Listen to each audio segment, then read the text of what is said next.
28 জুলাই নবান্ন অভিযানের অনুমতি দিল না কলকাতা হাইকোর্ট। 28 জুলাই এবং 9 আগস্ট নবান্ন অভিযান ঠেকাতে হাইকোর্টে পৌঁছয় মঙ্গলাহাট ব্যবসায়ী সমিতি, কিন্তু তার অনুমতি পুলিশ দেয়নি। তাই 28 জুলাই কোনো জমায়েত নয়, নির্দেশ না মানলে আইন অনুযায়ী পদক্ষেপ করতে পারবে পুলিশ। সোমবার নবান্ন অভিযান নিয়ে কড়া নির্দেশ দিয়েছেন মহামান্য বিচারপতি তীর্থঙ্কর ঘোষ। 9 আগস্ট আরজিকর কাণ্ডে বিচার চেয়ে নবান্ন অভিযানের ডাক দেওয়া হয়। আমি আরেকবার আপনাদের বলবো, এই মুহূর্তের যে খবর, দুটি কর্মসূচি, একদিকে 28 জুলাই এবং অন্যদিকে 9 আগস্ট নবান্ন অভিযান ঠেকাতে হাইকোর্টে পৌঁছয় মঙ্গলাহাট ব্যবসায়ী সমিতি। জোড়া নবান্ন অভিযান ঠেকাতে হাইকোর্টে তারা আবেদন করে, পুলিশ অনুমতি দেয়নি। তাই 28 জুলাই কোনো জমায়েত করা যাবে না, আর নির্দেশ যদি না মানা হয় সেক্ষেত্রে আইন অনুযায়ী পুলিশ পদক্ষেপ করতে পারবে বলে কড়া নির্দেশ দিয়েছেন মহামান্য বিচারপতি।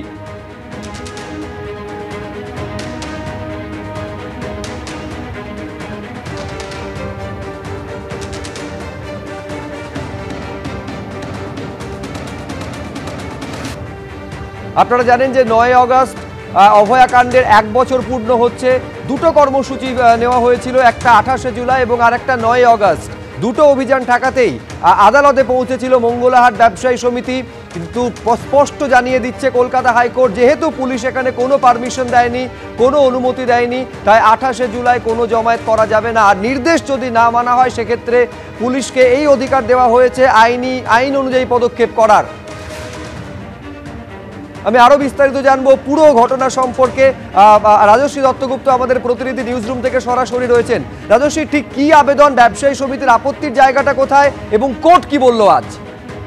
দেখো, ব্যবসায়ী সমিতির তরফ থেকে আবেদন জানানো হয়েছিল যে এই নবান্ন অভিযানের কারণে হাওড়া স্টেশন সংলগ্ন এলাকায় জমায়েত হয়, তারপরে মিছিল হয়, এবং এই মঙ্গলাহাট যেটা শতাব্দী প্রাচীন একটা ব্যবসা স্থল, এখানে কাপড়ের ব্যবসা হয়, সেই জায়গায় ব্যবসায়ীদের এই ব্যবসা ক্ষতিগ্রস্ত হয় বারবার।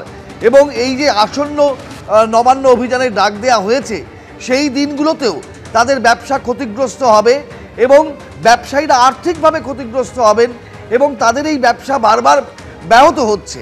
এই আবেদন নিয়ে তারা বিচারপতি তীর্থঙ্কর ঘোষের দ্বারস্থ হয়েছিলেন এবং সেখানে মামলার শুনানি হয় এবং বিচারপতি বলেছেন যে পুলিশ কি অনুমতি দিয়েছে। দেখা যায় পুলিশ এই নবান্ন অভিযানের অনুমতি দেয়নি এবং সেই জায়গায় দাঁড়িয়ে 28 জুলাইয়ের ক্ষেত্রে স্পষ্ট নির্দেশ যে পুলিশ যখন অনুমতি দেয়নি তখন কোনো জমায়েত মিছিল করা যাবে না, এবং যদি করা হয় তাহলে পুলিশ আইনানুগ পদক্ষেপ নেবে এবং আইনত যেভাবে সেটা রোখা দরকার সেটা রুখবে। এটা স্পষ্টভাবে আজকে হাইকোর্ট জানিয়ে দিয়েছে। অর্থাৎ 28 জুলাই বিভিন্ন যে মঞ্চ তারা নবান্ন অভিযানে ডাক দিয়েছিল এবং সেটা হাওড়া স্টেশনে জমায়েত হয়ে সেখান থেকে নবান্ন অভিযানে যাওয়ার কথা ছিল। আজকেও সাংবাদিক সম্মেলন করেছে বিভিন্ন মঞ্চের তরফে এবং তারা বলেছে যে সোমবার বেলা 11টার সময় জমায়েত হবে হাওড়াতে এবং কলকাতার বিভিন্ন জায়গায়, তারপর নবান্ন চলো ও সেই মিছিল শুরু হবে বিভিন্ন জায়গা থেকে।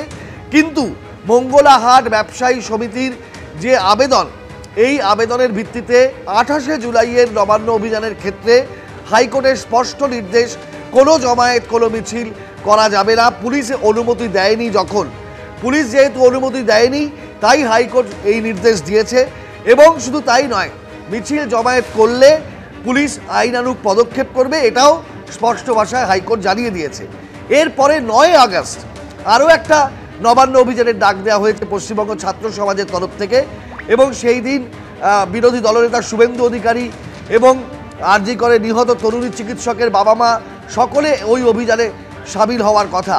এই 9 আগস্টের নবান্ন অভিযানের কি নির্দেশ হবে বা সেই বিষয়ে কি হবে, সেখানেও কিন্তু ব্যবসায়ী সমিতির আবেদন রয়েছে যে ওই 9 আগস্ট নবান্ন অভিযানটাও যেন হাইকোর্ট দেখে।